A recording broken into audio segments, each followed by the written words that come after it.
Queridos amigos e queridas amigas, nossos cumprimentos, formulando votos de paz para todos nós. Esse é o estudo da obra Entre a Terra e o Céu. A obra Entre a Terra e o Céu, que é uma parceria entre o médium Chico Xavier e o espírito André Luiz. No dia de hoje, vamos estudar, porque temos estudado capítulo por capítulo, e hoje vamos estudar o capítulo 23 dessa obra. Capítulo que o autor espiritual intitula com o nome Apelo Maternal. Só para fazer uma recapitulação, para quem está nos assistindo por primeira vez, ou para aqueles que estão também acompanhando e que talvez não se recordem, a gente parou no capítulo 22, Irmã Clara, que aborda aí a introdução na obra de uma outra personagem, a personagem Irmã Clara, naturalmente um pseudônimo. A Irmã Clara é solicitada pelo próprio Clarencio, ministro de Nosso Lar e líder, instrutor, orientador da equipe espiritual da qual André Luiz faz parte nessa expedição, né? Nessa atividade que é descrita nesse livro, porque cada livro, André Luiz participa de uma atividade em um setor específico do mundo espiritual, em cuja tarefa há um orientador específico. Nessa tarefa dessa obra é Clarencio, que é um dos ministros da colônia Nosso Lar, da cidade espiritual de Nosso Lar, e temos aí, nesse cenário, Clarencio solicitando o auxílio de uma entidade espiritual, de uma mensageira, para ajudá-lo em parte da tarefa que ele está desenvolvendo, que ele tem desenvolvido ao longo dos capítulos que a gente tem estudado. Lembremos da intervenção junto a Mário Silva Esteves, Leonardo Pires, Antonina, as regressões de memória que Clarencio, com a sua autoridade espiritual, com a sua liderança moral, pôde operar, pôde operacionalizar. Lembremos da atuação magnífica e variada das abordagens que ele fez em relação a Lola e Bahuri, né? E tantos outros personagens, né? Inclusive auxiliando o Amaro fora do corpo, na personagem da sua encarnação anterior, o Armando, e todo aquele diálogo que é uma espécie de doutrinação, ou, se quiser, uma palavra mais conhecida do público geral, uma espécie de psicoterapia ou até de terapia de grupo que ele operou e que ele intervia com sua força magnética, com a sua atuação moral, com as suas palavras de sabedoria, porque Clarencio tinha claramente um poder psíquico e uma ascendência moral em relação àquele grupo, no seu grupo que ele liderava, e em relação aos espíritos que ele abordava. Mas no capítulo passado a gente viu que quando foi para tratar Odila, recordemos, é a primeira esposa de Amaro, ela desencarnou, Amaro ficou viúvo, casou-se por segundas núpcias com Zulmira, e Zulmira, que tinha certa resistência e até rechaço e até antipatia em relação aos filhos de Amaro do primeiro casamento, portanto filhos dela, e que ela acompanhava toda essa peripécia do mundo espiritual, porque apegada à matéria, apegada à vida física e apegada especialmente a ele enquanto marido, cujo papel de esposa ela não conseguia abrir mão, permaneceu no reduto doméstico, no recinto do lar, ali assistindo tudo aquilo. Ela já era tomada de animosidade, de antipatia em relação a Zulmira. Quando viu Zulmira ser negligente com seus próprios filhos, ser antipática e ser responsável, mesmo que seja responsável indireta, corresponsável, pela morte do filho caçula. O filho caçula morreu por acidente, por um acidente que não teve a contribuição consciente de ninguém. Foi uma fatalidade. A gente já inclusive viu parte dessa história de que ele tinha também débitos espirituais, porque era um ex-suicida, e ele desencarna daquela forma, mas que tinha uma certa negligência dela, que não tomou conta do menino. Sendo uma fatalidade, talvez ali tendo a permissão do alto, tendo, portanto, uma espécie de necessidade evolutiva, quiçá Júlio, espírito endividado, se ela não fosse tão negligente assim com os cuidados dele, talvez, aqui numa hipótese, deduzindo, talvez ele não desencarnasse. Talvez desencarnasse de qualquer jeito, quando determinados acidentes, entre aspas, estão previstos pela lei divina, pela programação reencarnatória.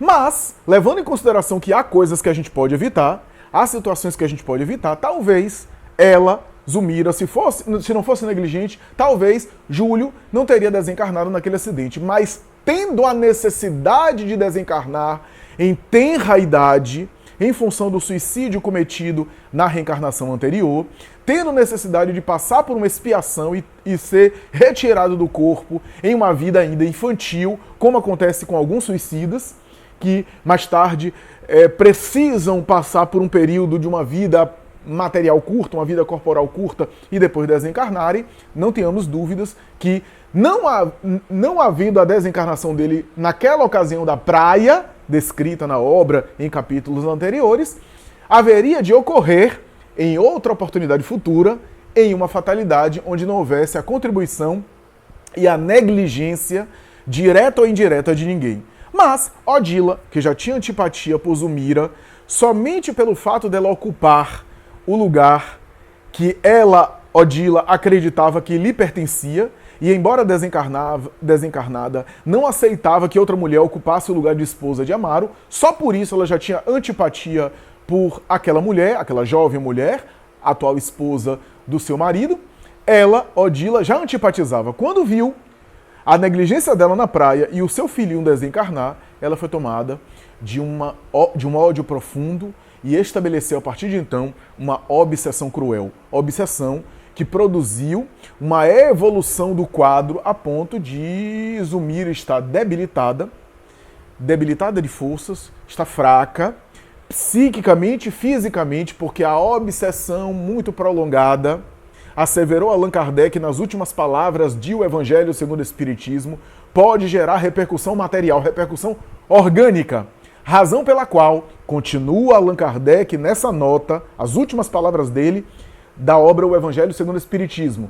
Aquele último capítulo de preces, onde tem preces para o obsidiado, para o obsessor, e a última nota, tem uma nota que ele explica isso, dizendo, razão pela qual nós recomendamos tratamento magnético, vibração, fluidoterapia, água fluidificada, doutrinária, evangelho no lar, diálogos fraternos, oração em conjunto, a fluidoterapia, a terapia magnética, porque tudo isso passa irradiações positivas, e também continua o codificador, tratamento médico. Então nós temos aí a combinação desses dois fatores que Kardec já previa, porque a obsessão muito prolongada gera efeito no corpo.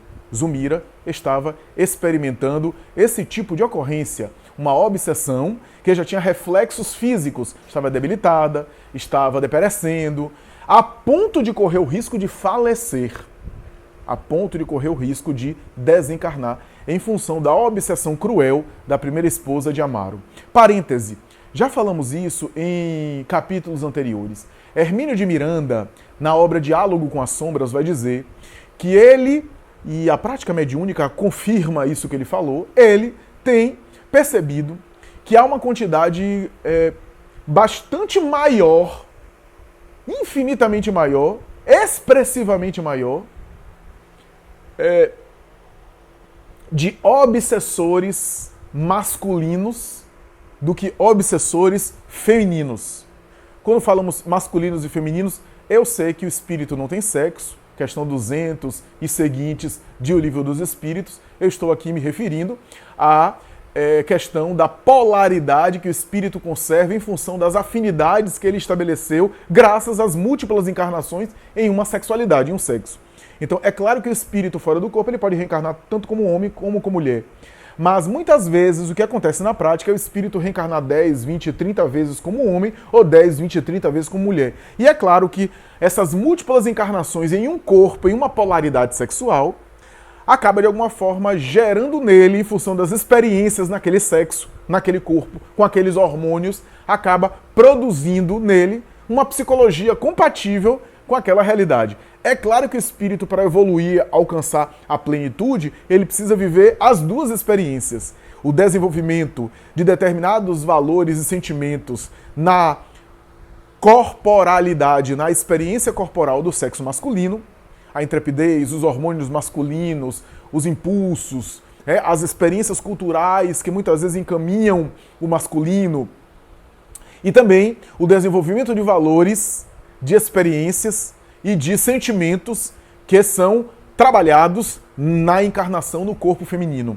Mas, na prática, a gente vê, pelo menos em nosso nível evolutivo geral, o espírito reencarnando várias vezes em uma polaridade. O que acontece é que ele guarda uma certa psicologia masculina ou feminina em relação àquela polaridade sexual, polaridade anatômica, na qual ele reencarnou várias vezes. O que acontece é que Hermínio de Miranda vai dizer que tem observado uma quantidade muito grande, muito maior, de espíritos com a psicologia masculina, obsessores, do que obsessoras. Obsessores femininos, né? Espíritos obsessores com a psicologia feminina. Mas, ainda diz Hermínio de Miranda, curiosamente, quando ele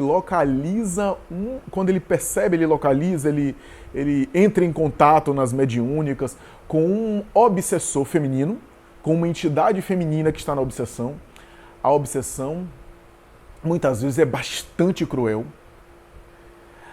A própria entidade é bastante obcecada, é bastante dedicada, porque talvez pela experiência no feminino, a experiência de muitas vezes desenvolver mais flexibilidade, mais compreensão, em função dos hormônios femininos e da subjetividade feminina, que muitas vezes facilita, equipa a mulher, de muitas vezes ter uma habilidade maior de se colocar no lugar do outro, de ter empatia pelo outro, talvez em função do potencial maternal que toda mulher tem, mesmo que não tenha a experiência da maternidade física, a gestação, etc., mas toda mulher tem um potencial de maternidade, uma tendência maior, pelo menos uma inclinação mais fácil à abnegação, ao devotamento, à dedicação, em função dos próprios hormônios, porque facilita, graças a esses hormônios que estimulam, facilitam ela mais tarde a cuidar do bebê,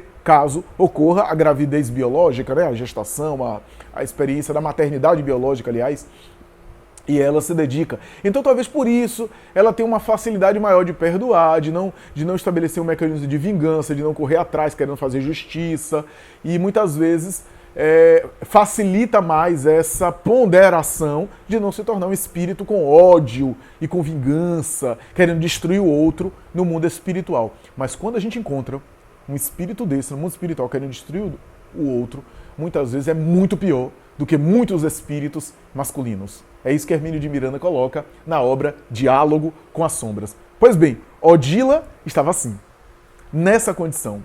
E aí a gente viu no capítulo passado, a gente viu André Luiz descrevendo, nesse cenário, Clarencio, para a surpresa de André Luiz e outros, dizer que ele não iria atuar para dialogar com Odila, que ele não tinha recursos suficientes para entrar em contato com Odila, que ele ia chamar um outro coração que já havia alcançado a sublimação dos sentimentos e o domínio total de si mesma. E aí chamou a Irmã Clara. E a gente viu no capítulo passado a descrição, o contato com a Irmã Clara, todo aquele desdobramento que a gente viu, a entidade nobre aceita, e no final do capítulo a gente vê que André Luiz sugere que também Clarencio chamou a Irmã Clara, porque a Irmã Clara já passou por desafios semelhantes àquele que Odila estava passando. Já passou por dores, então veja que também tinha uma sabedoria do mundo espiritual de colocar uma outra mulher que já passou por uma situação semelhante, ou passa por sofrimentos semelhantes, para ajudar a outra mulher que está numa condição bastante sofrida e de revolta, para retirá-la dessa revolta, para alijá-la dessa rebeldia, dessa não aceitação. Então tem duas coisas, a nobreza, a autoridade moral de Irmã Clara e a experiência pessoal dela, a vivência dela que Clarencio não tinha, dessa mesma natureza. E para a surpresa de André Luiz, porque Clarencio é um espírito nobre, um espírito amadurecido, Clarencio vai dizer, olha, eu consegui fazer regressão de memória nos outros, eu consegui dialogá-los a ponto de ajudá-los a modificar a forma de pensar e raciocinar, mas eu ainda não tenho o potencial dos sentimentos totalmente sublimado a ponto de tocar os sentimentos para modificá-lo. Isso é necessário alguém totalmente sublimado. Alguém que já se encontra em plenipotência de sentimentos elevados. E por isso a gente vai chamar a irmã Clara. Isso foi surpresa para André Luiz e para Hilário, que olhavam Clarice, veja como são as coisas, né? Olhavam Clarice como uma referência máxima.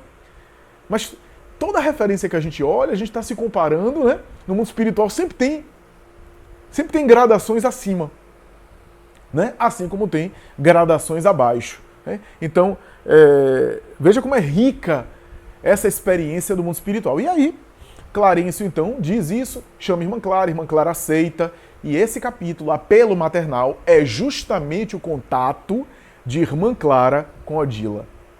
É a abordagem que ela faz, descrita em detalhes por André Luiz, a Odila, que é isso que a gente vai examinar. Então a gente vê que logo no início do capítulo, irmã Clara vai simplesmente se aproximar de Odila, coloca a mão, né, na sua fronte, coloca a sua destra, como diz André Luiz, na sua fronte, aguçando o potencial de visão. Veja só, aí André Luiz vai dizer, esse espírito era tão notável que ela tinha uma capacidade de fazer o outro espírito que estava nessa condição vibratória mais inferiorizada, fazer com que esse espírito conseguisse visualizar mais o mundo espiritual. E por que Odila, melhor dizendo, e por que irmã Clara está fazendo isso? Porque a diferença de vibração é tão grande que Odila não conseguia ver a irmã Clara. Então o que é que a irmã Clara faz? Com o seu poder magnético, coloca a mão direita na fronte, na região dos olhos, e começa a aguçar o quê? O chakra frontal, a região responsável pelas percepções psíquicas de vidência, de visão, etc. Associado, claro, acima dele, o chakra coronário, e começa a aguçar e potencializar e otimizar a visão espiritual de Odila. Faz isso por quê? Para que Clara se torne visível para ela, a fim de haver aquele diálogo, aquele contato. Vale lembrar que nessa cena, Odila estava ali na casa de Amaro, tá? A gente está no recinto da casa de Amaro, Odila está perto de Zumira, vampirizando Zumira, Zumira debilitada na cama, no leito, e Odila ali obsidiando Zumira. E a irmã Clara chega, começa a aplicar recursos magnéticos, pede a Clarencio e a André Luiz para se afastar um pouco. Eu achei essa observação super interessante, que se mantivesse um pouco afastados em concentração e recolhimento, e ela então começa a orar. Olha só um espírito desse nobre dando exemplo para nós. Qualquer atividade que a gente faça, qualquer atividade que a gente realize, especialmente, não apenas, mas especialmente as atividades de natureza espiritual, mas não apenas, porque essa divisão também do que é mundano, do que é espiritual, a gente faz. E a gente fez como um erro milenar. Emmanuel diz isso em Caminho, Verdade e Vida, né? A gente separou o templo religioso da oficina de trabalho. E para o espírito, isso é uma coisa só. A gente pode ser espiritual no trabalho profissional, né? E a gente pode ser humano, naquilo que o humano tem de melhor, no templo religioso. Por que a gente separa a dimensão humana da dimensão espiritual? É uma coisa só, o espírito é um só. Então eu posso ser moralmente elevado, superior, espiritualizado, numa atividade considerada humana e até mundana, entre aspas, como numa atividade religiosa, né? A espiritualidade não está no ritual de oração que eu faço na instituição, na igreja, no templo. Lá, então, eu me ajoelho, aí que eu sou espiritualizado, não. A espiritualidade está na forma como eu ajo no dia a dia, nas pequenas experiências e nos pequenos lances do cotidiano. Os lances comezinhos do cotidiano, né? Então, nós temos, portanto, irmã Clara pedindo para que todo mundo se concentrasse, ela própria se concentra, e ao se concentrar, ela pede para orar, ou seja, qualquer atividade que a gente faça, profissional, material, atividade espírita, uma gravação como essa, orar antes, fazer uma oração, pedir inspiração. A oração é uma espécie de lubrificante da alma, diz Joana de Ângeles. Lubrifica as engrenagens da alma, diz ela. É uma espécie de nutrição psíquica, de alimentação psíquica. A oração também é uma espécie de higienização do sistema mental, do sistema psíquico.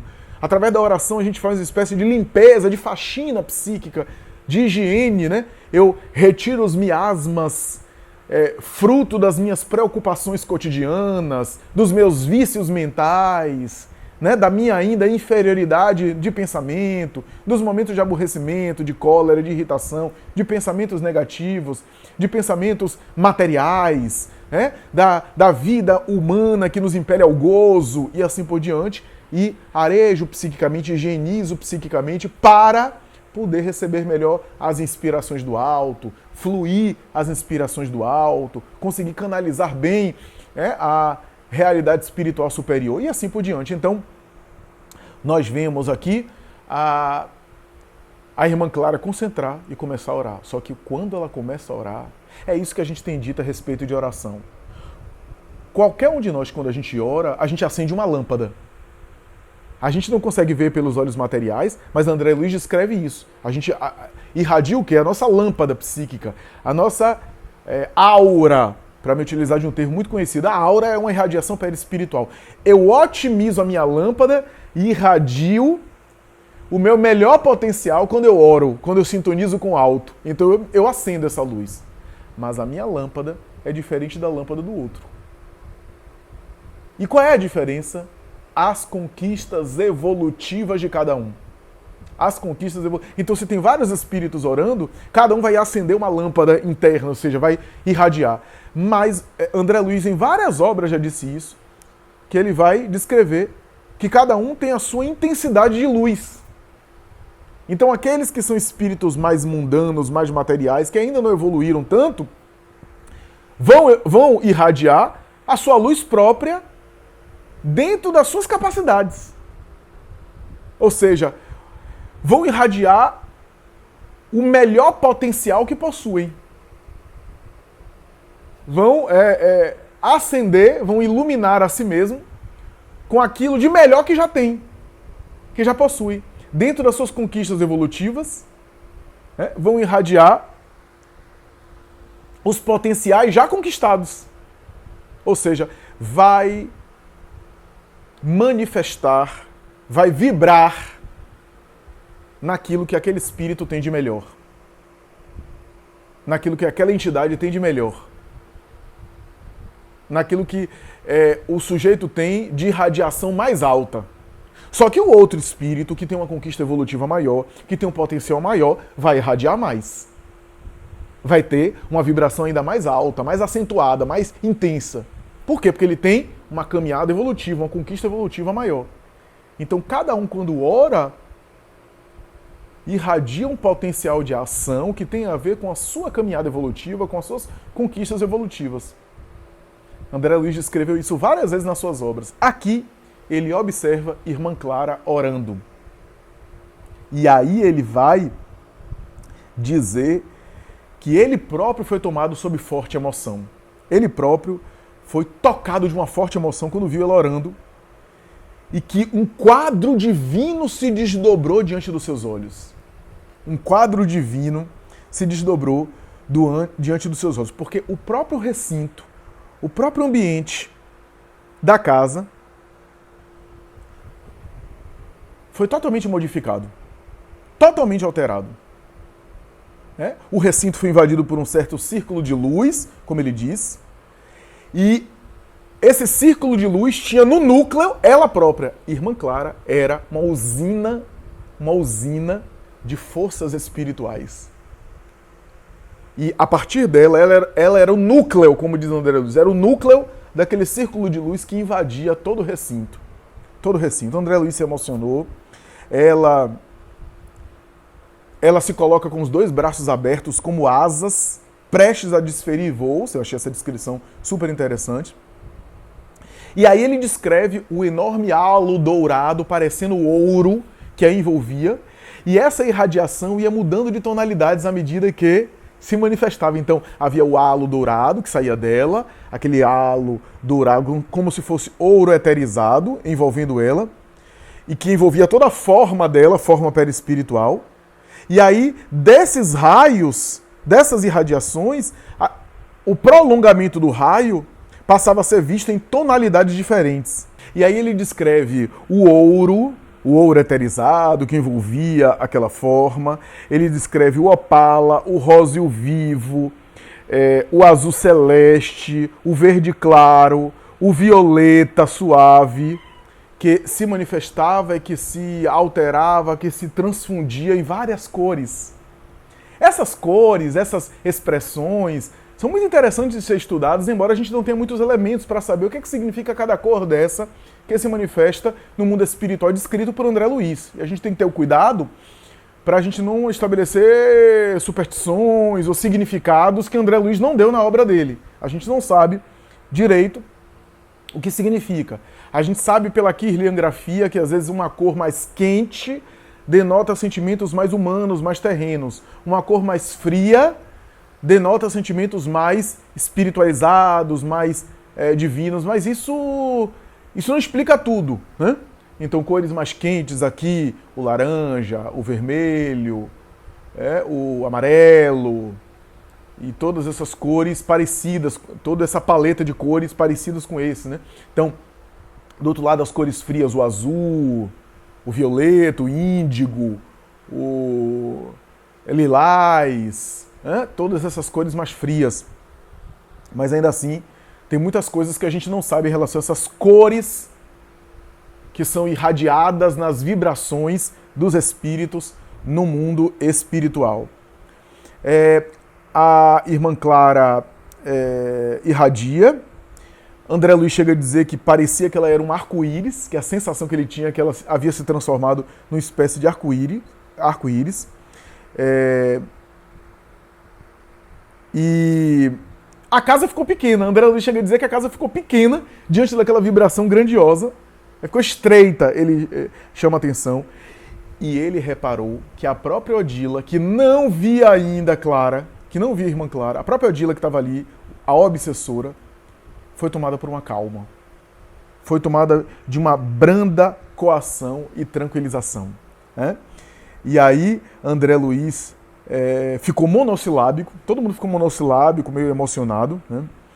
E o próprio Clarencio diz assim: irmã Clara já atingiu o total equilíbrio dos centros de força, que irradiam ondulações luminosas e distintas.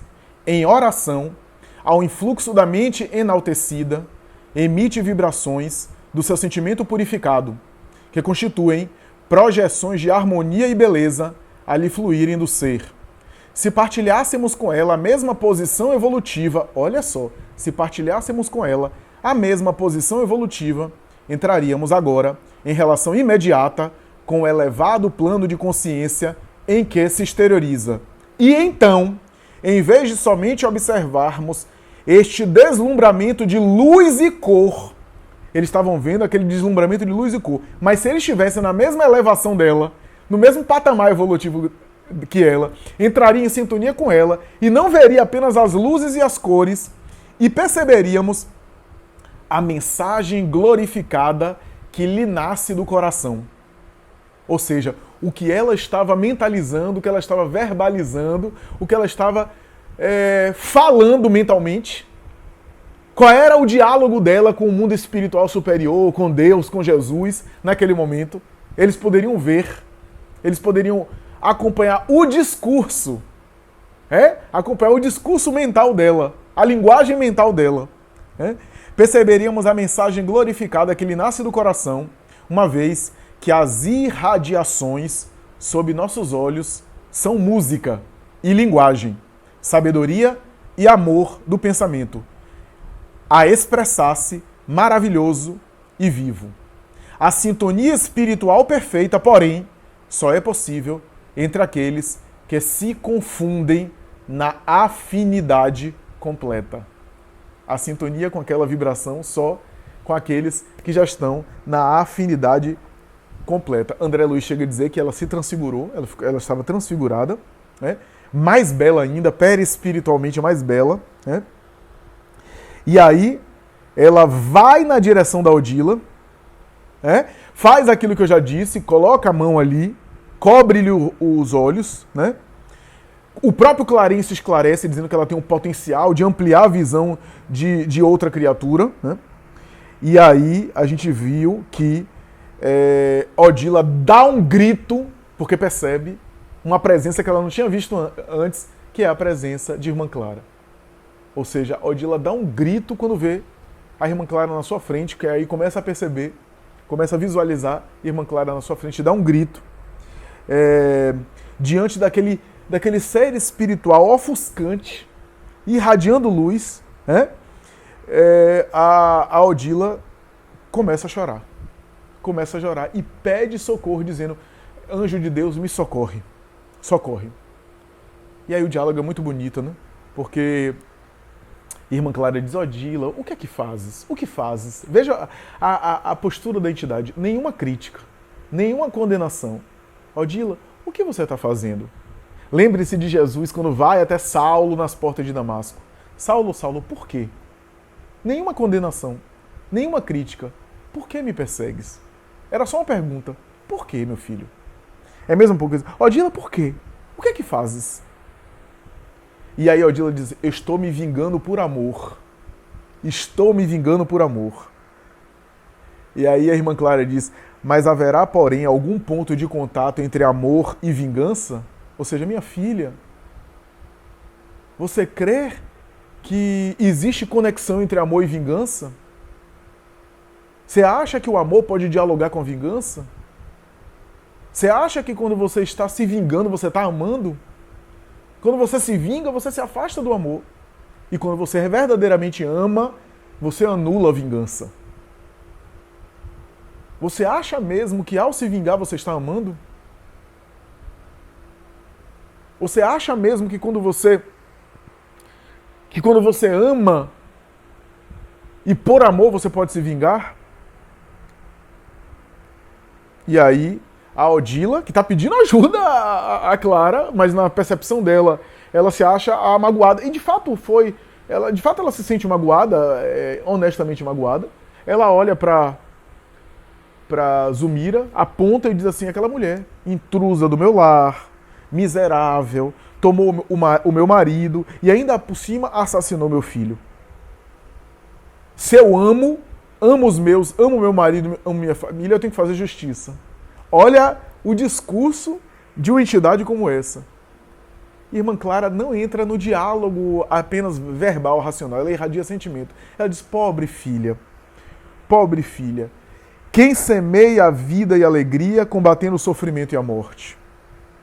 Quando o nosso culto afetivo se converte em flagelação para os que seguem ao nosso lado, não abrigamos outro sentimento que não seja aquele do desvairado apego a nós mesmos, na centralização do egoísmo aviltante. Achamo-nos à frente de infortunada irmã, arrojada à dolorosa prova. Não te dói vê-la derrotada e infeliz? Ou seja, o que irmã Clara está dizendo assim? Você está dizendo que por amor aos seus, você está indo se vingar. Minha filha, não é por amor a eles. Não é por eles que você está fazendo isso, é pelo seu egoísmo, é por você. Não é por amar ninguém que você está querendo destruir Zulmira. Mas é por excessivo egoísmo a você mesma. Não é por ninguém. E aí ela diz: mas ela desposou o homem que eu amo. Ela casou-se com o homem que eu amo. E aí Clara fez uma colocação interessantíssima. Não seria mais justo dizer que ele que desposou ela? Que ele que teve interesse nela? E a gente está lidando com uma situação que aconteceu lá no início do século XX. Não era a mulher. Hoje pode ser que pela dinâmica psicológica das relações amorosas, não tem mais essa coisa de que é o homem que propõe um casamento, um namoro. A mulher também às vezes propõe, às vezes a mulher toma iniciativa. Mas via de regra, genericamente falando, e ainda hoje há uma tendência maior, genericamente falando, por parte do masculino, talvez por conta das características psicológicas do masculino, da iniciativa, enfim, como se queira. Mas hoje há uma liberdade maior, características singulares. A mulher pode propor o casamento, pode propor um namoro, propor iniciar um relacionamento. Naquela época era inviável, improvável isso acontecer. Então, Clara diz assim para ela: não seria mais justo dizer que ele que desposou ela? Ele que teve a iniciativa, teve interesse? E aí, carinhosamente acaricia a cabeça e diz, fala sobre ciúme, que o ciúme é algo que destrói a criatura, que é uma espécie de fogueira que queima sem acabar nunca. Né? Pede para ela se acalmar. E ainda diz assim, olha, a mulher de carne que você era precisa agora oferecer lugar à mulher de luz que você deve ser. Que você deve ser. A porta do lar terrestre, onde você se supunha rainha do pequeno império sem fim, cerrou as suas portas com seus olhos materiais. A passagem na terra é um dia na escola.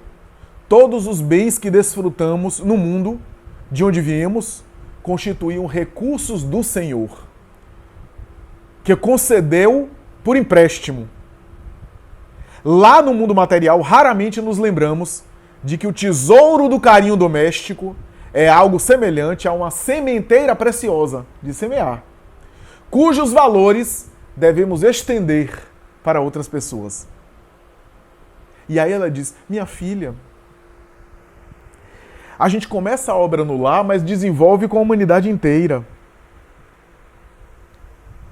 Você já se imaginou no lugar de Zulmira? Se coloque no lugar dela. Ela experimenta dificuldades e aflições. Já se colocou no lugar do seu esposo?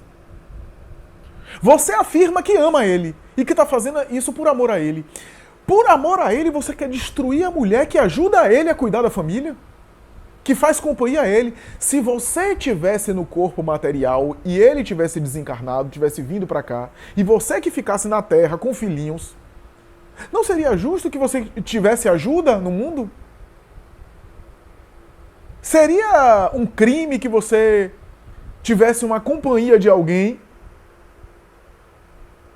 que tivesse o envolvimento com alguém, se você quisesse assim?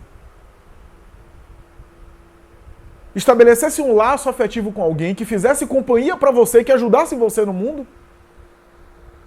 E por que ele, experimentando a viuvez, jovem, relativamente jovem, a obra fala que ele tem por volta de 35 anos, deve viver em regime de solidão, com muitos problemas familiares? Você não deveria olhar a Zulmira como uma irmã sua, que ajuda o seu marido, que faz companhia a ele, que faz companhia a Amaro, que ajuda ele, que cuida do lar? Olhe para ela de uma outra forma. Você diz que ama Amaro e quer destruir a atual esposa dele. Desorganizar ainda mais o lar. É assim que você diz que ama ele? É por isso que eu estou dizendo que você não está por amor a eles. Você está fazendo isso por excessivo egoísmo seu. Você só está pensando em si mesma e nos seus apegos que não valem nada. O homem que você diz amar está ainda no mundo material, debatendo-se em lutas, em conflitos, em tristeza. Não seria melhor alguém que pudesse socorrê-lo e ajudá-lo, colaborar com ele? Com todas as imperfeições, o Mira tenta colaborar com ele. Ela diz, não me fales assim. Não me fales assim. Odeio aquela infame que roubou a nossa felicidade. Irmã Clara diz, Odila, reflete. Esqueceste de que a mulher sempre é mãe? O túmulo não te restituirá o corpo que a terra consumiu. E se desejas recuperar a ternura e a confiança do companheiro que deixaste na retaguarda, é preciso saber amá-lo com o espírito. Modifica os impulsos do coração. Não suponhas Amaro capaz de querer-te transtornada, qual te encontras, entre as farpas envenenadas do despeito, caso chegasse de repente até nós. E é interessante que ela diz, mas ela matou meu filho. E Clara, como é que você pode provar isso? A intrusa, disse ela, Odila, invejava a posição do meu filho, porque Amaro tinha um carinho por ele. E Clara concordou, sim, é verdade. Admito que Zulmira se conduziu dessa forma. É inexperiente ainda, e a ignorância, enquanto nos demoramos na terra, pode nos impedir a visão. Mas não seria justo, tão somente por isso, atribuir-lhe a morte do pequenino. Medita, medita.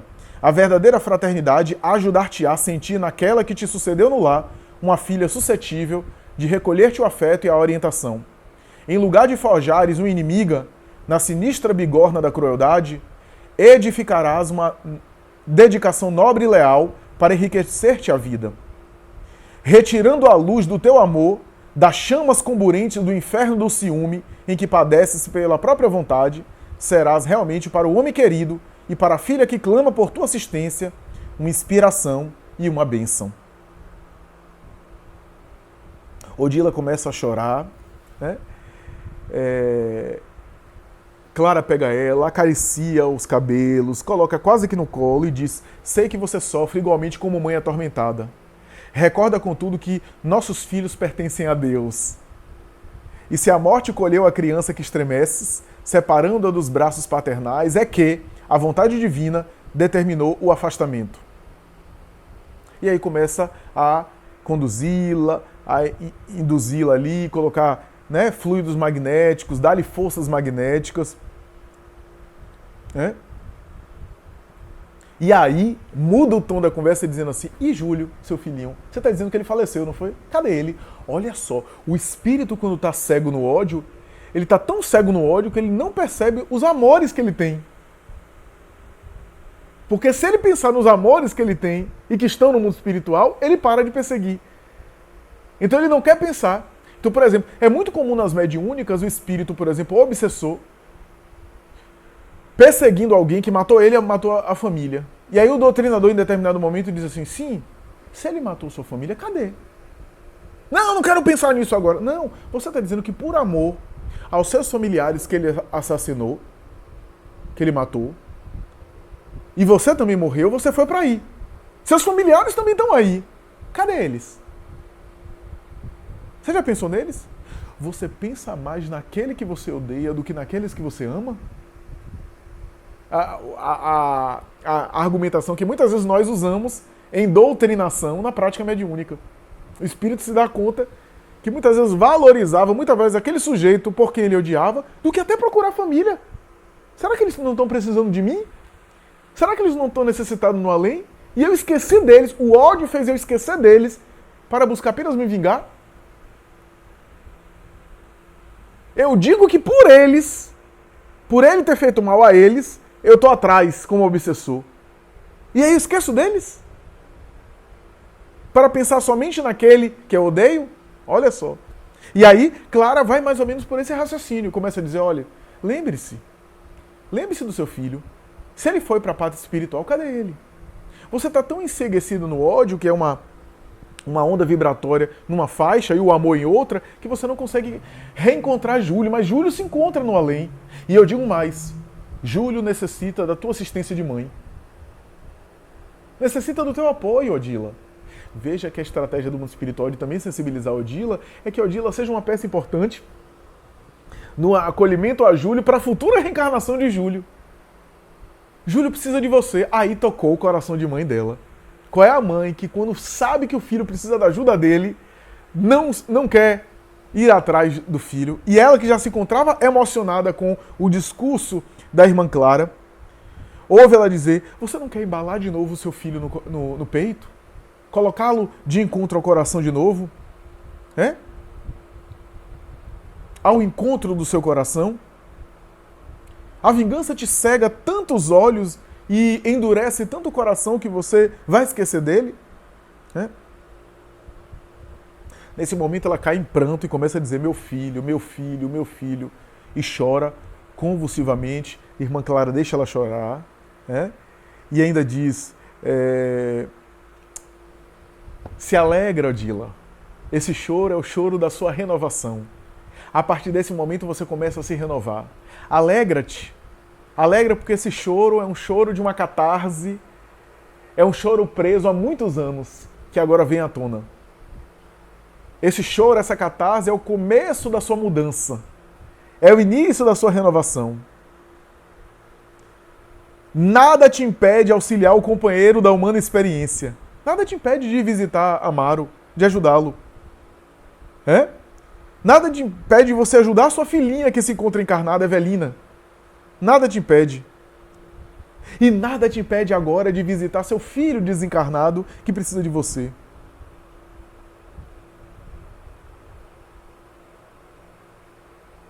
Você tem a oportunidade, disse ela, você tem a oportunidade de reencontrar com seu filho amado, de pegar ele.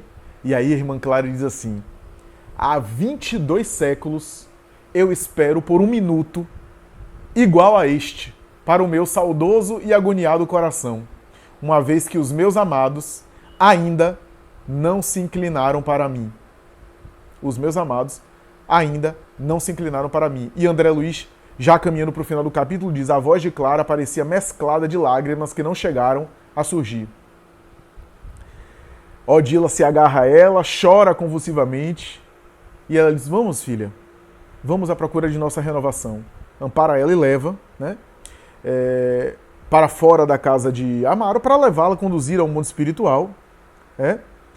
E Clarencio dá um esclarecimento muito importante aqui, que é o seguinte: Clarencio diz que agora Zulmira poderia se recuperar. Zulmira, a esposa, poderia se recuperar.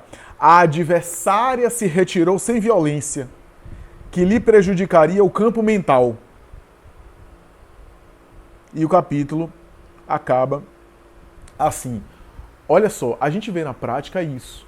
Às vezes, quando o obsessor se retira abruptamente, por algum motivo, aquela obsessão muito prolongada, que gerou uma dependência psíquica, qual uma simbiose, e é uma espécie de simbiose, onde o espírito desencarnado se alimenta das energias animais e materiais do encarnado, e o encarnado se alimenta das energias espirituais. Quando há um rompimento, às vezes há um sofrimento. Sofrimento do desencarnado que parece remorrer, porque ele começa a se liberar das energias animais, materiais do corpo. É como se ele estivesse desencarnando de novo. E o encarnado também experimenta um choque a ponto de poder desencarnar. Há uma história conhecida no movimento espírita que é um dos filhos de Bezerra de Menezes, que tinha diagnóstico de esquizofrenia, e um obsessor cruel, conversando com ele, disse: olha, você está me pedindo, Bezerra, você é um santo, mas ele não vale nada. Ele me fez muito mal. Mas você está dizendo que é seu filho e que você sofre. O seu pedido me comove. Eu vou libertá-lo. Eu vou me desligar dele. Eu vou embora. Mas acabe a reunião e vá direto para sua casa imediatamente. Se você quiser encontrá-lo ainda vivo. Porque são muitos anos. E ao libertá-lo, vai haver um choque. E ele não vai suportar e vai desencarnar. Bezerra disse: que seja feita a vontade de Deus, meu filho. Mas que não seja você a mão assassina. Se ele desencarnar dessa forma, ok. Mas que não seja você a prejudicá-lo nessa obsessão que se prolonga já demais. A reunião acaba. Ele pega a condução, vai. Quando ele chega em casa, a esposa de Bezerra diz: acabou de abrir os olhos, pareceu recuperar a lucidez e depois parou, faleceu. Então, há casos assim. Há casos dessa dependência entre obsessor e obsidiado. Vítima e algoz, que na verdade não são vítima e algoz, porque às vezes a vítima de hoje é o algoz de ontem, e o obsessor, que é o algoz atual, foi a grande vítima, né? Enfim. Mas Clarencio esclarece no final do capítulo dizendo: ela saiu de conta própria, ela não fez nenhuma violência, ela não foi retirada pelos espíritos querendo ficar lá, porque há processos assim, querendo ficar lá, mas nesse caso, diz Clarencio, nesse caso, ela ser afastada de uma maneira contra a vontade dela, porque os espíritos bons têm essa condição de fazer isso, mas nesse caso, a obsessão está tão entranhada, os vínculos psíquicos e mentais estão tão entranhados, que retirá-la contra a vontade dela, os mentores podem fazer isso, mas retirá-la, vai fazer ela irradiar a revolta que vai alcançar o obsidiado, que vai alcançá-lo à distância. Por quê? Porque pode retirá-lo do ambiente físico, mas a ligação é tão forte que mesmo à distância há vinculação mental, há raios, há fluidos, há laços psíquicos que continuam ali mantendo ambos conectados, mesmo à distância. É isso que Clarencio está dizendo aí. Essa é uma nuance muito importante. Veja como a obra de André Luiz é rica. Está dizendo uma nuance muito importante a respeito desse assunto. E aí se desliga, só que nesse caso foi ela própria que quis se desligar, que quis sair, abandonar tudo aquilo e ir com a irmã Clara. E não vai haver repercussão na encarnada. Por violência não vai haver nenhuma repercussão negativa, nenhum desgaste psíquico negativo. E aí, o capítulo acaba. Só uma nota de curiosidade. Veja como esse espírito é nobre. Ele está dizendo que há 22 séculos ele espera um momento de encontro com os seus. Ou seja, há 22 séculos, esse espírito já era um espírito lúcido, já era um espírito relativamente maduro, voltado para o bem, e esperando os seus seres queridos se voltarem para o bem para encontrar-se com ela. Então, de fato, é um espírito, é um vulto que a gente não sabe quem é, mas é um vulto muito nobre. É um espírito nobre, porque 22 séculos são 2.200 anos atrás. 2.200 anos atrás é antes do próprio cristianismo. É antes da chegada de Jesus na Terra. 22 séculos. Então, espírito nobre, um espírito realmente evangelizado, um espírito bastante adiantado, que está com esse pseudônimo Irmã Clara. É isso, meus amigos. Espero que vocês tenham gostado e até a próxima, se Deus quiser. Muita paz.